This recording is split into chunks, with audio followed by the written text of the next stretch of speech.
दुनियादारी is sponsored by नेक्स्टडोर hub. अपने business को ऑनलाइन लेकर आओ फ्री में। नेक्स्टडोर हब पे अपना दुकान ऑनलाइन करना है एकदम आसान। नेक्स्टडोर हब आपको अपने शहर में और अधिक उपभोक्ताओं तक पहुंचा देता है, आपको अपना बिजनेस बढ़ाने में मदद करता है। नजदीकी दुकान से खरीदना अब पहले से भी होगा आसान। हम हैं next door hub, local online shopping platform.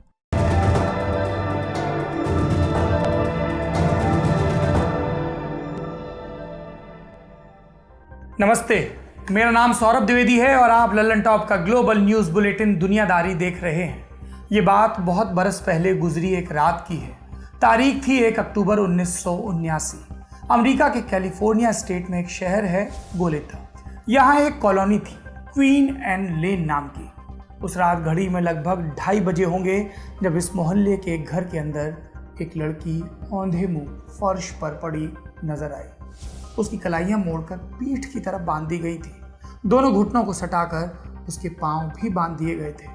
किसी ने उसकी पैंट उतारकर उसे पट्टी की तरह लड़की की आंखों पर रख दिया था। ये काम उसी आदमी का था जो अभी रसोई में तेज कदमों से चलता हुआ बार बार कह रहा था, मैं उन्हें मार डालूंगा, मैं उन्हें मार डालूंगा। ये वही आदमी था जो उस रात करीब 2 बजे खिड़की के रास्ते इस घर में दाखिल हुआ। उसने घर में रह रहे दोनों लोगों, लड़की और उसके बॉयफ्रेंड को रस्सी से बांधा। एक को फेंका लिविंग रूम में और दूसरे को बेडरूम में। क्या होने वाला था इन दोनों के साथ? क्या वो मार डाले जाने वाले थे? शायद हाँ, लेकिन इससे पहले कि हमलावर आगे कुछ कर पाता, लड़की ने बड़ी चालाकी से पाँव में बंधी रस्सी खोली और सामने के दरवाजे से चिल्लाती हुई घर के बाहर भाग गई। इधर वो भागी, उधर बेडरूम में बंधे उसके बॉयफ्रेंड ने भी खुद को छुड़ाया और खिड़की से छलांग लगाकर बगीचे में कूद गया। उसकी तलाश में हमलावर ने अपनी टॉर्च चलाई, लेकिन संतरे के पेड़ों के पीछे दुबका लड़का उसके हाथ नहीं लगा। इतनी देर में पड़ोस के घरों में भी लाइटें जलने लगी। शोर शराबा सुनकर वो जग गए। इन्हीं पड़ोसियों में से एक ने देखा, सामने सड़क पर तेज तेज पैडल मारता एक आदमी साइकिल पर भागा जा रहा है। कौन था ये हमलावर? ये हमलावर था कैलिफोर्निया का कुख्यात सीरियल किलर, जिसका सबसे प्रचलित नाम है गोल्डन स्टेट किलर। एक बलात्कारी जिसने 1974 से 1986 के बीच 50 से भी ज़्यादा रेप किए, कम से कम 13 लोगों का मर्डर किया, 120 से ज़्यादा घरों में चोरियां की। उसके डर से कैलिफोर्निया में लोग अपने खिड़की दरवाजे बंद करके रखते। ये हत्यारा ज़्यादातर अकेले रहने वाली महिलाओं को शिकार बनाता। कई बार माँ और बेटी दोनों के साथ बलात्कार करता, किसी को मारता, किसी को जिंदा छोड़कर भाग जाता और जाने से पहले निशानी के तौर पर पीड़ितों से जुड़ी कोई चीज भी ले जाता। कई ऐसी भी महिलाएं बनी इसका शिकार जिनके पति या बॉयफ्रेंड क्राइम के समय घर में मौजूद थे। ये हमलावर उनके हाथ पांव बांध देता, हाथ में बंधी रस्सियों के पास पीठ की तरफ कुछ प्लेट भी रख देता, ताकि अगर पीड़ित अपना हाथ खोलने की कोशिश करे तो प्लेट गिर जाए और उसे पता चल जाए। 1 अक्टूबर 1979 की रात, जहां से दुनियादारी शुरू हुआ, जब वो साइकिल चलाता हुआ गायब हुआ, उसके बाद उसने जितने भी बलात्कार किए, उस पीड़ितों का मर्डर भी किया। अब हम इस सिलसिले को, इस किस्से को, इस वाकये को आगे बढ़ाएं, उससे पहले इस अपराधी द्वारा किए गए कुछ क्राइम भी ब्रीफ में बता देते हैं, ताकि आपको पता चले कि ये कितना क्रूर था, और फिर बताएंगे कि आज इसका जिक्र क्यों हो रहा है। पहला क्राइम साल 1977 में शहर में एक रेप फोरम की सभा हो रही थी। बलात्कार कैसे रुके, इस पर चर्चा। एक आदमी खड़ा हुआ, उसने कहा कि बलात्कारी किसी की आंखों के सामने उसकी पत्नी का रेप नहीं कर सकेगा। कुछ महीनों बाद फोरम में खड़े होकर बोलने वाले इस आदमी की पत्नी के साथ बलात्कार हुआ, ठीक उसकी नजरों के सामने। दूसरा वाकया साल 1979 का। क्रिसमस की छुट्टियां चल रही थी। एक सर्जन और उनकी साइकोलॉजिस्ट पत्नी सेंटा बारबरा काउंटी स्थित अपने घर में थे। हमलावर घर में घुसा, दोनों की हत्या की, फिर उनके फ्रिज में रखा मीट गर्म करके खाया और चला गया। तीसरा वाकया इसके अगले साल यानी कि 1980 का। कैलिफोर्निया स्थित वेंटूरा काउंटी के घर में एक पति पत्नी आग सेक रहे थे। हमलावर उनके घर में घुसा, महिला के साथ रेप किया, फिर उनके घर में जल रहे अलाव से एक सुलगती लकड़ी निकाली और पति पत्नी को उससे पीट पीट कर मार डाला। ये अपराधी ऐसे कई खौफनाक अपराध करता रहा, बचता रहा।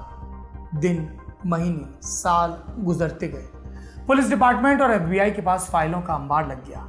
इतने ब्यौरे थे उनके पास मसलन हमलावर के काले जूतों की डिटेल्स, उसके चेहरे के नकाब की बनावट, उसकी कदकाठी, पीड़ितों द्वारा बनवाए गए स्केच, उन सामानों के ब्यौरे भी जिसे वो लोगों के घर से बतौर सोवेनियर चुरा कर ले जाता। लेकिन फिर भी ये पकड़ा नहीं गया। हर क्लू किसी डेड एंड पर जाकर खत्म हो जाता। कई दशक बीत गए, लगा कि ये केस शायद कभी नहीं सुलझेगा। लेकिन फिर आया 2018 का साल। तारीख थी 25 अप्रैल की और जगह कैलिफोर्निया की राजधानी सैक्रामेंटो। यहाँ पुलिस ने गिरफ्तार किया एक 72 साल के आदमी को, लगभग 6 फुट लंबा, भूरे बालों वाला आदमी जो सैक्रामेंटो के घर में रहता था अपनी बेटी और नातिन के साथ, उस जगह से बस आधे घंटे की दूरी पर जहां गोल्डन स्टेट किलर ने अपने सीरियल अपराधों का पहला पन्ना लिखा था। पुलिस ने दावा किया कि आखिरकार उन्होंने गोल्डन स्टेट किलर को पकड़ लिया। इसके बाद शुरू हुआ कोर्ट ट्रायल, जिसकी लेटेस्ट खबर आई 29 जून 2020 को। इस दिन इस अरेस्ट हुए शख्स ने अदालत के सामने अपना जुर्म कबूल किया। उसने 13 हत्याओं, 13 अपहरण और 50 से भी ज्यादा बलात्कारों का अपराध कबूल किया। कौन है ये आदमी? इसका नाम है जोसेफ जेम्स डिएंगलो। और जानते हैं कि जोसेफ काम क्या करता था? वो उसी शहर के पुलिस डिपार्टमेंट का अधिकारी था जहां ये सारे अपराध हुए। और पुलिस की नौकरी पाने से पहले वो अमेरिकी नौसेना में था। वियतनाम युद्ध के दौरान उसने अमेरिकी नौसेना के जहाज कैनबेरा में बतौर रिपेयरमैन ड्यूटी निभाई थी। 2018 के पहले भी जोसेफ एक बार जांच एजेंसियों के रडार में आया क्या? जवाब है नहीं। हालांकि वो एक बार पकड़ा गया, लेकिन छिनैती के आरोप में तुरंत छूट भी गया। इन अपराधों को लेकर उस पर कभी किसी को शक नहीं हुआ। फिर 4 दशक बाद वो कैसे पकड़ा गया? कैसे सॉल्व हुआ ये केस? इन सारे सवालों का जवाब है डीऑक्सीराइबोन्यूक्लिक एसिड, वो सबूत जो केमिकल बेस के रूप में छिपा है हमारी कोशिकाओं के अंदर, हमारी पीढ़ियों का इतिहास बताने वाला ये दस्तावेज जिसका प्रचलित नाम है डीएनए। इसी डीएनए के सहारे इतने बरस बाद पुलिस ने गोल्डन स्टेट किलर को पकड़ा। कैसे? दरअसल बरसों बरस मिली नाकामयाबी के बाद इस केस में नई हलचल शुरू हुई 2014 में। क्या हुआ इस साल? सैक्रामेंटो को मिली एक नई डिस्ट्रिक्ट अटॉर्नी, इनका नाम था एने मैरी शूबर्ट। एने ने इस केस को सुलझाने का फैसला किया। 2016 में उन्होंने खास इस केस के लिए एक नई टास्क फोर्स बनाई। इस टास्क फोर्स ने केस से जुड़े क्राइम सीन से बरामद सबूतों की नए सिरे से तफ्तीश शुरू की। इन सबूतों में डीएनए सैंपल भी शामिल थे। इन डीएनए सैंपल्स का डेटा gedmatch.com नाम की एक फ्री जीनोलॉजिकल वेबसाइट पर डाला गया। ये वेबसाइट एक तरह का डेटाबेस है जहां करीब 10 लाख लोगों का डीएनए डेटा है। ये डेटा लोग खुद अपलोड करते हैं इस उम्मीद से कि वो अपने परिवार की पिछली पीढ़ियों और अपने रिश्तेदारों को खोज सकें। जांचकर्ताओं के पास क्राइम सीन से मिला जो डीएनए सैंपल था वो उस वेबसाइट पर मौजूद एक सैंपल से मैच हो गया। फिर पता चला कि किसी ने कुछ महीने पहले ही ये डेटा अपलोड किया है, लेकिन ये डेटा अपलोड करने वाले का ब्यौरा किलर की डिटेल्स से मैच नहीं करता था। इसके बाद जांचकर्ताओं ने डेटा अपलोड करने वाले के खानदान की कई पीढ़ियों के यानी पुराने रिकॉर्ड खंगालने का फैसला किया ताकि उन्हें ऐसा कोई पूर्वज मिले जिसके वंशानुगत ब्यौरे उन्हें किलर के पास ले जाएं। ये सोचकर जांचकर्ताओं ने उस आदमी की लंबी चौड़ी फैमिली ट्री तैयार की। इसके लिए जमीन की खरीद फरोख्त के पुराने दस्तावेज, कब्रिस्तान और जनगणना के पुराने डेटा की भी मदद ली गई। रिकॉर्ड खंगालते खंगालते जांचकर्ता पहुंचे 19वीं सदी के शुरुआती वर्षों में। उस दौर में पैदा हुआ एक इंसान और gedmatch.com पर डेटा अपलोड करने वाले आदमी के डीएनए में काफ़ी समानताएं थी। जांचकर्ताओं को लगा कि हो ना हो 19वीं सदी के उस आदमी की 5वीं-6वीं पीढ़ी का कोई आदमी ये रेपिस्ट और हत्यारा हो सकता है। अब जांचकर्ताओं ने उस 19वीं सदी में पैदा हुए आदमी की फैमिली ट्री तैयार की। इसमें 1000 से भी ज़्यादा लोगों के नाम थे। इन नामों को किलर के बारे में उपलब्ध जानकारियों से मैच किया गया और फिर महीनों की कवायद के बाद जांचकर्ताओं ने शॉर्टलिस्ट किए 2 नाम। इसमें से एक था जोसेफ जेम्स डिएंगलो। उससे जुड़ी डिटेल्स किलर की प्रोफाइल के साथ मेल खाती थी। अब पुलिस को सीधे सीधे डिएंगलो का डीएनए क्राइम सीन से मिले डीएनए के साथ मैच करना था। पुलिस ने यह किया 18 अप्रैल 2018 को। इस दिन डिएंगलो अपनी कार से शॉपिंग के लिए निकला। उसने रोजविले स्थित एक स्टोर के बाहर गाड़ी पार्क की, दुकान में चला गया। उसका पीछा कर रही जांचकर्ताओं की टीम ने डिएंगलो की कार से डीएनए के सैंपल लिए। 2 दिन बाद यानी 20 अप्रैल को इन डीएनए सैंपल्स की रिपोर्ट आई और ये पॉजिटिव थी, यानी डिएंगलो का सैंपल मर्डर सीन पर मिले एक सैंपल से मैच हो गया था। लेकिन जांचकर्ताओं को और पुख्ता सबूत चाहिए थे। इसके लिए 23 अप्रैल को वो पहुंचे डिएंगलो के घर। वहाँ गली में डिएंगलो के घर का डस्टबिन था। इसमें कई चीज़ें उठाकर ले गए जांचकर्ता। इनमें से एक था एक तोड़ा मोड़ा टिश्यू पेपर, जिसे डिएंगलो ने पसीना पोंछने के बाद डस्टबिन में फेंक दिया था। इस टिश्यू पेपर ने डिएंगलो के अपराधों की पोल खोल दी। कई हत्याओं के साथ उसका लिंक स्टैब्लिश हो गया। अगले रोज यानी 24 अप्रैल को पुलिस ने डिएंगले को गिरफ्तार किया। इस वक्त तक भी डिएंगलो का व्यवहार ऐसा था मानो उसे पता ही ना हो कि वो क्यों अरेस्ट किया जा रहा है। जब उसे गिरफ्तार किया गया तो वो शिकायत कर रहा था कि मेरे अवन में रोस्ट होने के लिए रखा खाना जल जाएगा। ये एक शातिर अपराधी था। पुलिस की नौकरी ने उसे कई दांवपेच सिखाए थे। उसे सबूतों की समझ थी। शायद इसीलिए वो हमेशा पुलिस से एक कदम आगे रहता, अपने पीछे कोई निशान नहीं छोड़ता। यहाँ तक कि उसके क्राइम करने के इलाके भी बदलते रहते। लंबे वक्त तक लोगों और जांचकर्ताओं को लगा कि अलग अलग इलाकों में हुए अपराधों के पीछे अलग अलग इंसान का हाथ है। इसलिए उस दौर में कैलिफोर्निया के अंदर गोल्डन स्टेट किलर जैसे कई नाम प्रचलित हुए। मसलन east area rapist, original night stalker, diamond not killer या विसालिया रेंसैकर। काफी बाद में जाकर पता चला कि ये सारे उपनाम एक ही अपराधी के हैं। बहुत देर से ही सही, डिएंगलो पकड़ा गया। उसने अब अपना अपराध भी कबूल किया। अगस्त से पीड़ितों के बयान लेने का सिलसिला शुरू होगा ताकि जज फैसला कर सकें कि डिएंगलो को क्या सजा देनी चाहिए। इस केस ने एक बार फिर साबित कर दिया कि दुनिया में परफेक्ट क्राइम नाम की कोई चीज़ नहीं होती, बशर्ते जांच करने वाला पूरी लगन से जुटा रहे। ये था दुनियादारी का बड़ी खबर सेगमेंट। अब बढ़ते हैं सुर्खियों की तरफ। पहली सुर्खी नेपाल से है। यहाँ प्रधानमंत्री केपी शर्मा ओली की कुर्सी खतरे में है।